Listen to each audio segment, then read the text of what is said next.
ومركي ugu horeysay oo ay si rasmi ah u aragtay iftiinka dunida iyo wajiyada waalidkeeda. Tani waa sheekada Xaliima Aadan Ibraahim kana timid miyiga gobolka Shabeellada Hoose iyadoo la ildaran dhibaato dhanka aragga oo haysatay tan iyo markii ay dhalatayba. Waalidkeeda oo rajo u qaba ayaa u soo qaaday Muqdisho si ay uga helaan daryeelka ay u baahan tahay waxayna keeneen isbitaalka Kalkaal halkan ay ku qaabileen dhaqaatiirta indhuhu. Kadib baaritaan qoto dheer oo lagu sameeyay Xaliima waxaa la ogaaday inay u baahan tahay qalliin degdeg ah oo loogu fiiqo labada il. qalliinku socday muddo yar waxa uu dhacay si guul leh. waalidkeeda oo aad ugu faraxsan qalliinka gabadhooda yar ay dib uga hanatay araggeeda ayaa ka hadlay dareenkooda. bismillah alxamdulilah mahad allah iska leh anagoo ah xasan ibraahim ala oona ka imaaday gobolka Shabeellada Hoose oona keensanay gabadhayda qaaliga ah oo indhaha sheegatay oo aan u keenay Dr. Ibrahim Dollar. mahad allah iska leh ilaahay khayr ha siiyo adduunyo aakhira allah ka awaalsiiyo adduunyo aad buu u mahadsan yahay. gabadhayda shalay waa liisanay waana aragtideeda aad iyo aad fuul u tahay mahad allah iska leh. muddo 3 sano markay gaartay ilaa intuu dhahl indhaha aada ka koray alxamdulilah ma filayn ilaahay baa mahad iska leh.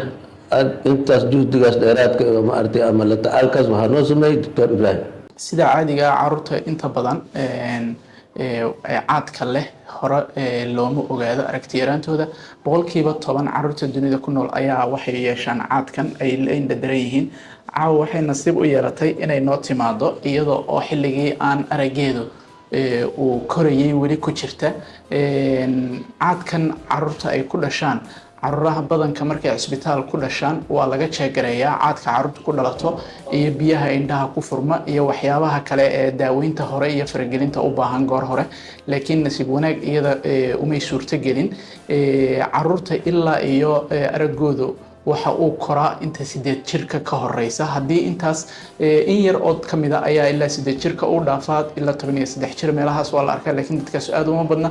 8 jir ka hor haddii carruurta la xallin waayo aragtidooda oo caadkaasi uu sidaas ugu xirnaan lahaa hadhow toole gadaal xitaa haddii loo fiiqo wax badan uma tareen oo waxay yeeshaan ciyaalka wax la yiraahdo amblyopia oo aragtida ayaa qaybta maskaxda aan ka korin oo halka ku istaagta.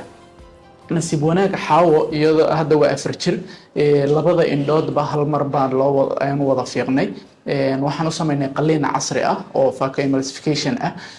dhaawac badan indhaheeda ma gaadhin shalay loo fiiqay haddana indhaheeda siday nadiif u yihiin durbaba waad aragtaa farxadeeda iyo siday u ciyaarayso. alxamdulilah araggeedu wuu fiican yahay.